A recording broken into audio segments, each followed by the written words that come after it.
Eu gostaria de, inicialmente, focar um pouco naquele ponto de um certo reducionismo ou essencialismo, de um certo essencialismo no olhar em relação à religião, que poderia nos conduzir a uma rejeição a priori da religião. Pelo que eu entendi, se trata, o que você nos falou, se trata de uma sociologia da religião, dessa forma se trata do entendimento da religião como um fenômeno que é social e que, por sua vez, sendo um fenômeno social, ele não tem nem verdade nem mentira por si só, né? As coisas vão acontecer conforme o que a matéria mandar pra gente, né? Conforme o que a gente conseguir observar na realidade. Você acredita que essa crítica reducionista ela está apoiada em que tipo de princípio?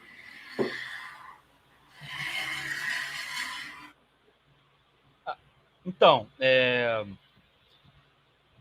eu acho que a religião ela sempre teve uma influência muito forte na vida social, né? Na esfera pública e em diversas dimensões da vida. Arte, política, filosofia, educação, ciência, desporto, sistemas jurídicos, direito, né? Por aí vai. Humor, enfim, as diversas dimensões da vida. E a Igreja Católica ela teve um papel fundamental nesse processo de enraizamento da religião nas diversas dimensões da vida. Até porque ela mesma, a Igreja Católica, ela foi e é, né? Foi e é ainda, né? Uma das grandes proprietárias no mundo feudal. O que fazia dela também o que fazia dela ter todo o interesse em ter a manutenção da ordem social, o que faz com que Engels afirma que ela naquele determinado momento fosse reacionária, porque ela queria manutenir a sociedade tal como ela era, porque ela obtinha muitos privilégios com isso. Então não interessava mudar, interessava manter. E ela foi muito violenta para manter isso. Ok, mas aí o tempo se passou e essa influência, ela não. Apesar de todas essas transformações com as revoluções burguesas, com o passar do tempo, a religião ela foi criando novas formas de atuação na vida social, nessas múltiplas dimensões da vida. E eu acho que tinha um certo interesse político em combater veementemente essas religiões que eram, vamos assim dizer, fortes, que tinham uma certa atuação política na vida social, que influenciava a política, e eu acho que interessava combater, até porque eles eram um dos grandes ideólogos da manutenção da ordem social. A Igreja Católica, os luteranos. Mas veja bem, isso não é na sua totalidade. Esse que é o ponto. Não significa que todos os protestantes invariavelmente são dessa maneira. São conservadores, são reacionários, que todo católico invariavelmente é conservador ou reacionário, ou enfim, é alguma coisa. Ele pode ser a maioria, que eu acho que é o caso, inclusive, até hoje, dessas duas grandes correntes aí religiosas. E aí eu acho que eu vi uma certa importância de combatê-las no plano político, no plano ideológico.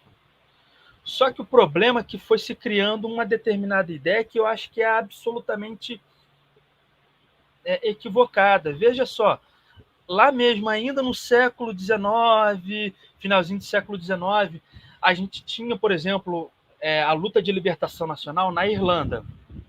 Tinha um líder, um dos líderes, né, da luta de libertação nacional na Irlanda contra a Inglaterra, que era o James Connolly. James Connolly, ele era católico assumido.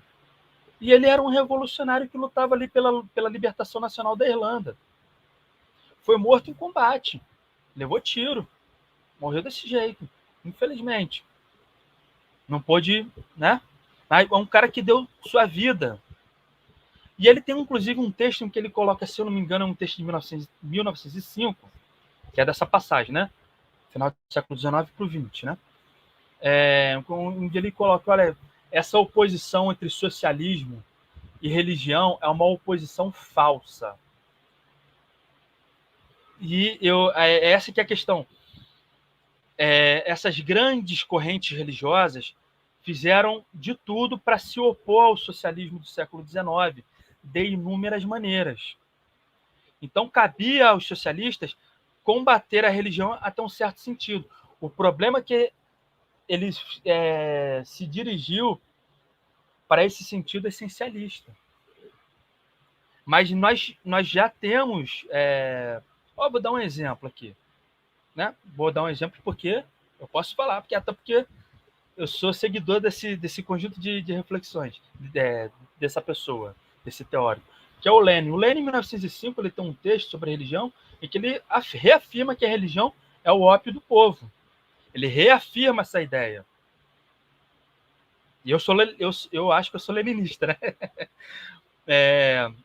Mas ele reconhece também, nesse mesmo texto, que existem correntes dentro da Igreja Católica, no caso ortodoxa, né? Pessoas, indivíduos e grupos, etc., que são que ele define como progressistas e que eles defendem esse caráter reacionário da Igreja. E ele fala assim: nós socialistas temos que apoiar esses grupos, essas pessoas que são progressistas, com a ideia de liberdade de expressão. Ele coloca uma coisa mais ou menos assim. Ou seja, ele tem uma visão que eu acho que é equivocada, que é entender a religião como ópio do povo, mas ele também é um pouco ambíguo, porque ele fala: olha, nós temos que apoiar esses caras que lutam contra as principais lideranças da igreja ortodoxa, no caso. Tá entendendo? Então, o fundamental aqui, acima de tudo, é a gente inserir Engels nesse debate, porque ao inserir Engels nesse debate, a gente pode colocar um contraponto nessa questão de reduzir a religião como ópio do povo. Se a gente entende que existem religiões que são revolucionárias, ou experiências religiosas que são revolucionárias, a gente combate essa ideia, que, ao meu ver, é equivocada e que ela é acientífica, né? Ela é antissociológica. E a gente pode entender que quando você fala de experiências religiosas, o que você quer dizer é a observação empírica prática de que a religião exerceu um papel de impulso a algum tipo de ruptura, algum tipo de organização para a ruptura, nesse sentido, né? Perfeito, você definiu de forma perfeita. Só quero acrescentar uma coisa na sua fala. Experiência, porque como experiência, porque ela também é revolucionária, mas ela pode também mudar ao longo do tempo. Eu dei o exemplo do Anabatista, que é o que o Engels trata, né? O Anabatista, 10 anos depois desse posicionamento revolucionário que eles tiveram, depois da morte do assassinato do Thomas Minzer e do fim desse período de conflitos camponeses, eles se tornaram uma coisa politicamente completamente diferente. Hoje, os anabatistas não tem nada de revolucionário. Hoje. Já naquele período, já não... Alguns anos depois, já eram bem diferentes.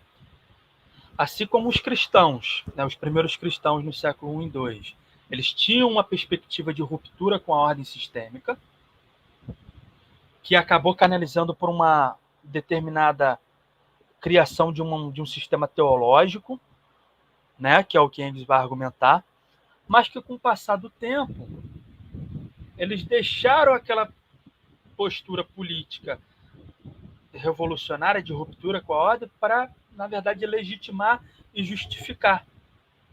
Por isso que ele tem uma sociologia da religião, porque ele está sempre analisando quais são os diversos elementos que, combinados de uma determinada forma, contribui, favorece para que o cristianismo se tornasse revolucionário, ou que desfavorece para que o cristianismo deixe de ser uma perspectiva revolucionária de ruptura da ordem sistêmica. Está entendendo? Porque você tem que analisar, são os diversos elementos. As coisas estão o tempo todo em movimento. A política, a religião, porque a gente está falando de relações humanas. E relações humanas, ela é movimento. Ela muda constantemente. Certo?